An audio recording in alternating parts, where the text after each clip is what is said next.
domnișoare. Salut, domnul. V-am adus o proces și domnul Drean. Și poți să spui despre calul ăsta. Da, nu te bea.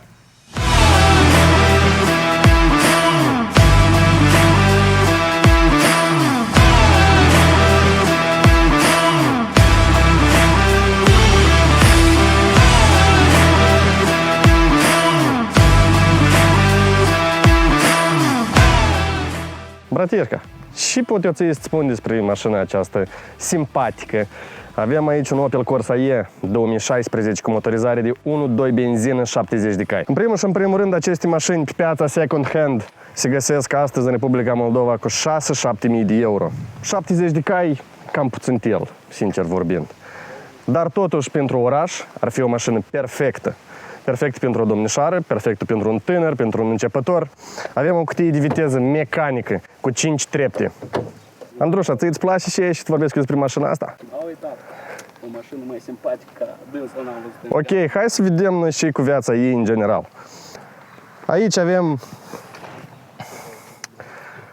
audiosistemă, avem butonul care își face ca să ai volanul mai ușurel, mai simplu, să-l apeși, lumină, plastic ieftin, avem și o oglinjoară aici, cam murdară, la pasager oglinzele nu-s. Da, dar cui trebuie cu oglinzi la pasageri până la urmă. Calitatea materialului nu foarte bun, dar totuși mânerele sunt lustruite, să-i spun așa, frumos, dar calitatea însuși a mânerului nu e foarte bun. Avem pe față ridicatoarele electrice de geamuri, pe spate avem ridicatoarele simple, sovietice, cum erau odată, la mașinile mai simple. Salonul este foarte simplu, nu este dotat absolut cu nimic, nici încălzire în scaune, nici aer, absolut nimic. Avem un condiționer foarte simplu. Cutia funcționează perfect. Ține de motorizare. Cum vedeți, este un motor simplu, mic. Ăștia nu au putut să facă ca să deschidă capota asta normal pe niște amortizatoare. Au pus iară pe bățuri. Cum puteți vedea, aici se poate modifica foarte simplu, este de ajuns spațiu, acumulator, filtru, turnați ulei, toarne benzină și mergi. Mari chestii aici nu putem să spunem. Vedeți și singuri. Din spate, și nu știu, arată bine sau arată frumos sau simpatic. Mi se pare că arată ca o mașină simplă de oraș. După cât vedem, deja vopseaua cam se iede pe bara din spate. Hai să vedem și în bagajnic, cum zic a noștri. Portbagajul nici nu știu ce să vă spun. Aici gen poate să încapă 2 genți, poate să încapă 2 sticle cu apă, poate să încapă un cărușor și nu mai mult de atât. Dacă vrei să mergi la mare cu mașina asta, ar fi destul de complicat. Doar de să mergi cu un ghiozdan și atâta tot. Aici avem semnul de avarie în caz de ceva. Jos avem roata de rezervă. Totodată observați că prin părți aici avem un ridicator destul de ok, ascuns foarte bine ca să nu se vadă. În partea opusă avem trusa medicală, avem stingătorul și o hârpă de șters geamurile în caz că nu vezi. Simplu, cumva chestiuța asta îmi pare mie că cam ar fi din carton. Moale, foarte moale. Cred că dacă ne lăsăm un pic mai tare e să rupe. Totodată putem să o punem așa, ca e să stea frumos, să nu vă încurci și să vă puneți lucrurile mai departe, mai sus, mai jos. Scaunele din spate. Scaunele din spate, băieți, și să vă spun eu vouă, mare treabă n-ai să faci aici, pentru că e loc, după cât vedeți, trebuie să-l împing pe pasagerul ăla în față ca să încap. Dar dacă veniți cu o pădrujică, n-aveți nicio șansă. E foarte greu aici, mai ales eu, cum să o leacă mai zdravă, nu prea încap. Totodată, scaunele din față, în caz că vreți să încărcați ceva mai mult, în caz că vreți să puneți lucruri mai voluminoase. În spate au scaunele două poziții. Deci avem o poziție mai în față un pic, cumva mai lată, în caz că scoatem chestiuța asta, portbagajul se mărește, nu știu exact cât vă spun litri, dar eu cred că mai încap vreo 2 umbrele, în caz că vă duceți la mare. Totodată scaunele se pot lăsa complet, tot așa le strângem înapoi.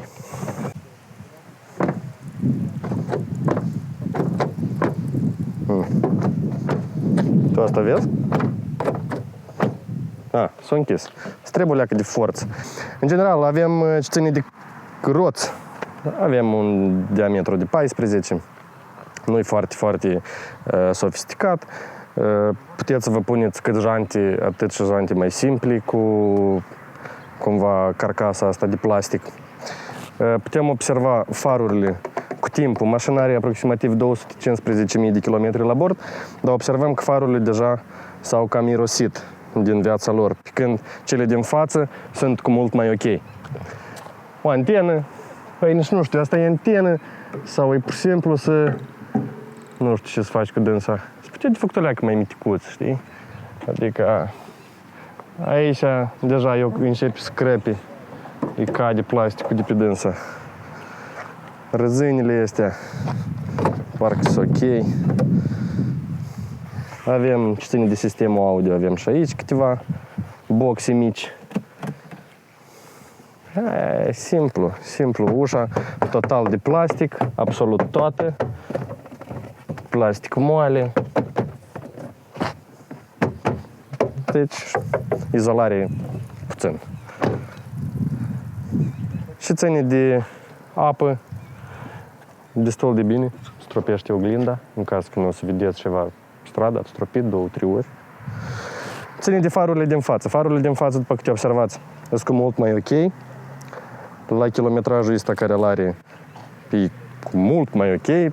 Farul din partea stângă deja se vede că e irosit. Haideți să mergem să vedem cum acest automobil se comportă pe traseu. Dragi prieteni, după câte observați, noi ne-am schimbat. Inclusiv hainele, părul, fața, barba. Ei bine, totul este legat datorită faptului că la filmările de bază la acest automobil au fost careva defecțiuni tehnice, cât audio, atât și video, și deci am fost nevoiți să filmăm încă o dată. Deci, vorbim astăzi din nou despre un Opel Corsa E. Anul de producere ar fi 2016, cu un motor de 1.2 benzină, 70 de cai. Ei bine, vreau să reamintesc în primul și în primul rând faptul că sunt niște mașini care la momentul actual funcționează zilnic în diferite companii. Chiar și, dacă nu mă greșesc, în Germania, în câteva orașe, ele au fost puse pe poziții de taxi. Chiar dacă, din punct de vedere a spațiului, ele nu sunt mari, ele sunt mașini mititele, cu dânsele, să spun așa, multă greutate n-ai să duci. Dar totuși, din punct de vedere de economie, sunt destul de economie, cât la piesă, atât și la consum. Toată lumea, de fiecare dată la noi în Republica Moldova, când aude de un motor de 1.2, eu nu iau așa mașină, că ce să fac eu cu dânsul, că el strice de grabă, că el nu ține, că el nu trage, etc. Ei bine, eu merg la acest automobil aproximativ jumătate de an și vreau cu siguranță să vă spun că toate miturile expuse de către alți oameni care ei se cred experți de pat, nu este chiar așa. Noi astăzi vorbim de un consum la drum lung aproximativ de 3,8 litri. Eu, spre exemplu, la un drum lung de 500 de km, mergând doar în cruise control, doar cu 90 la oră, am scos 3,8 litri. Și aici pentru mine a fost de mirare. Eu am așteptat la un consum cu mult mai mare. Da, când vorbim de oraș, aici lucrurile se schimbă radical. Deoarece Din nou, forțarea asta de la semafor la semafor, lucrul condiționerului, adică aerului condiționat, schimbă lucrurile foarte mult. Și mai exact, consumul crește de la 38 chiar sub 6 litri. Da, de acord, pentru un motor de 2 litri pare a fi mult. Dar dând faptul că puterea nu prea este, el e destul de slăbuț, în momentul în care se sui 4 oameni în trânsul, s-ar putea să trebuiască să ieși să-l împingi. Asta nu e ceva firesc pentru așa motoare, dar în schimb, din punct de vedere de manevrabilitate, adică cumva el se manevrează destul de ușurel în oraș, vrei undeva să te parchezi, n-ai nicio treabă, te bagi în toate găurelile posibile. La capitolul ăsta nu avem nicio problemă. Țin să menționez faptul că Opelul, mai exact la acest model, la Corsa E, cu completația cea mai minimă, totuși s-a gândit să adauge o dotare și mai exact butonul de aici, care cumva face ca amplificatorul de volan să fie încă și mai puternic. Ei spun că au făcut lucrul ăsta din simplu motiv că când te parchezi undeva în oraș, volanul se manevrează cu mult mai ușor. Ei bine, eu niciodată nu-l folosesc. Câteva ori am încercat să conduc cu dânsul pornit cu dotarea asta, dar din păcate am senzația că pierd din controlul mașinii. Cumva volanul nu se mai ascultă atât de exact la anumite curbe. Să spunem că asta e plus sau minus, nu pot să accentuez acum că e fixă e asta, dar există, se poate, este. Multe mașini asta nu au, Opel au zis că da, spunem și ei. Noi am zis că e ok. Izolarea fonică, băieți, cam egal cu Toyota Privet. Cam tot acolo. Da, izolarea nu-i, mașina e ușurică, e cântărește o tonă 220, dacă nu mă greșesc. Într-adevăr e ușurică, e evident că nu sunt materialele cele mai bune. E evident că aici Opelul nu s-a gândit la calitate, dar s-a gândit la cantitate. Dar, din punct de vedere a suspensiei, a motorului, a cutiei, mașinile astea merg 500.000 de kilometri stabil. Da, se mai strică câte ceva. Undeva maneta de schimbător se strică. Undeva poate chiar și să fie defecțiuni la aerul condiționat, la pompa de aer. Dar astea totuși sunt niște defecțiuni mici, care nu costă atât de mult pentru a le repara, dar de defecțiunile a motorului nu prea sunt urmărite. Da, sunt careva modele care au avut dificultăți și ține de cumva capacul motorului, dar și aceea s-au rezolvat foarte ușor. Aici la motor noi avem un lanț și vreau să accentuez că am avut senzația că Opelul lanțul n-a să-l pună. Eram cu senzația că și curea, dar uitați-vă că e lanț, e bunicel, de schimbat la 250.000 se schimbă, el ține și mai mult, cu asta tot nu sunt mari probleme. Mașina are la momentul actual 216.000 pe bord. Da, 216.000. Și la mine, de când eu cumva o manevrez, nu am avut nicio defecțiune. La întreținere, pentru Republica Moldova, foarte ieftină. Ca să înțelegeți pentru voi, astăzi, în 2023, în vara acestui an, pentru un schimb de uleiuri, filtri, etc., cumva, adică schimbul de piesă anual care se face, noi am schimbat aici filtrul de aer interior, filtrul de aer exterior, schimbul de ulei, pe noi ne-a costat 780 de lei, 800 de lei. Eu consider că asta e un preț foarte accesibil la o mașină din 2016. Vizibilitatea bună. Partea care mi se pare mie stranie e mai exact ca zona asta de aici. E ca Opel. Pentru și voi ați făcut ferestrui ca și acolo. E ca pentru și. Ea nu-ți deschid. Măcar faceți ca la oaze că deschid. Nu-ți deschid. Eu din trânsa, tipa a fost făcută pentru așa ca să vezi zona moartă. Niciodată n-am văzut în trânsa zona moartă. Niciodată. Nu știu. E pur și simplu ineficient. Nu e bună deloc. Din punctul meu de vedere, mai bine prelungește ușa sau închide-o definitiv și atât. Pune acolo boxa să nu stea aici pe usă, dar să stea acolo. Nu prea pot cumva să spun că asta e foarte rău sau foarte bine, doar vreau să încerc să accentuez că asta nu-i comod. Doar atât. Vizibilitate bună și ține de suspensie. Da, e suspensia mai dură.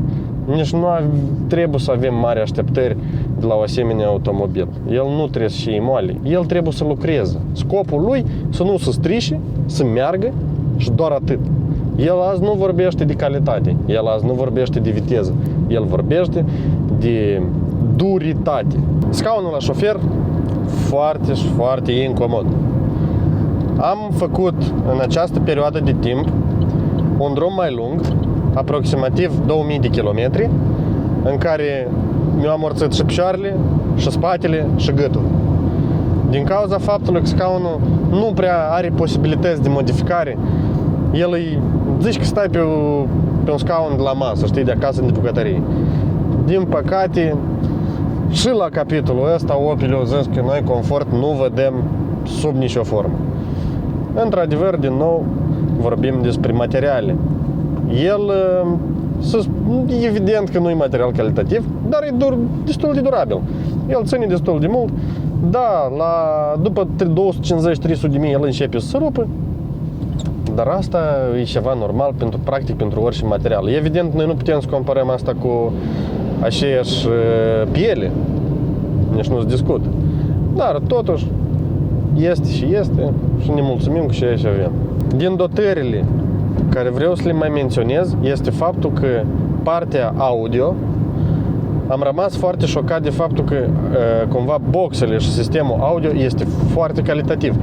Chiar dacă să zicem că nu îl poți compara cu o sistemă audio foarte scumpă, dar în diferență cu alte automobile care nu atrag atenția la partea auditivă, Opelul la capitolul ăsta, bravo, și îmi place foarte mult, boxe sunt peste tot și ușile din spate, într-adevăr, sunetul e bun. Chiar la capitolul ăsta, un 10 din partea la Moldrive asigurat. Iar și ține de cruise control. Avem două tipuri de cruise control. Avem o limitare a cruizului, cumva limitarea vitezei și menținerea vitezei stabil care o selectați.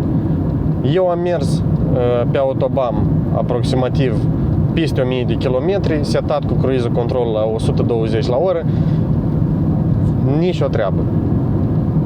Pe locuri putem și să adorm. Dar aici apare scaunul, care zicea că, ei băiete, cum sunt? Da, nu mă simțăm foarte bine. În rest, cam asta puteți să primiți la un Opel Corsa E, care astăzi se poate găsi pe piață într-un diapazon de prețuri, începând de la 6.000 de euro, poate chiar și cu 5.000 puteți să-l găsiți și ajungând până în 8. Deși este atât de mare diferența asta de preț.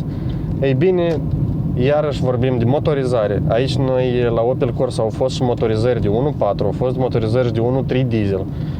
Deja acolo cu totul e altă istorie, dar din punct de vedere de dotări, la partea de display, cumva de media, deja puteți primi un media mai mare. La display-ul de la șofer puteți primi mai multe informații decât oferă Opel-ul dat. La noi, în situația noastră, avem din informațiile de pe bord starea uleiului, starea roților, cumva presiunea în roți și kilometrajul. Ce-ți mai trebuie până la urmă? Să ai grijă roțile să fie inflate, ulei să fie îndeajuns, toarnă benzină și mergi. Într-adevăr, eu cred că mai multe informații la un asemenea automobil nici nu ai nevoie. Partea negativă e faptul că absentează cotiera. Inițial, când am avut un alt automobil în care am avut cotieră, aici am urcat și de fiecare dată îmi cade mâna în jos. Eu țin întotdeauna mâna pe schimbător. Nu poți să te relaxezi, din păcate, dar în schimb, Opel-ul aici a poziționat două locuri pentru apă. În caz că vrei să-ți pui două sticle mai mari, ți le-ai pus, ai pus mâna pe sticle și gata. Și le-ai ținut. Asta e tot și ține de Opel. În final, la întrebarea se merită astăzi în 2023 să-ți procuri un Opel Corsa E, aș spune da. Doar cu condiția în care îl găsești sub un preț foarte bun, o calitate din punct de vedere a kilometrajului, cum s-a vorbit mai devreme. Concurentul principal al acestui model ar fi Ford Fiesta din 2015. Aparent au o popularitate foarte mare la noi pe piață, datorită faptului că situația la ziua de astăzi este destul de urâtă economic, prețurile la mașini sunt exagerat de mari, dar totuși, pentru ceea ce ne oferă nou Opel astăzi, eu consider că 6500 este suma perfectă pentru asemenea model. Vă mulțumesc, cu voi a fost Mold Drive, vă doresc o zi frumoasă!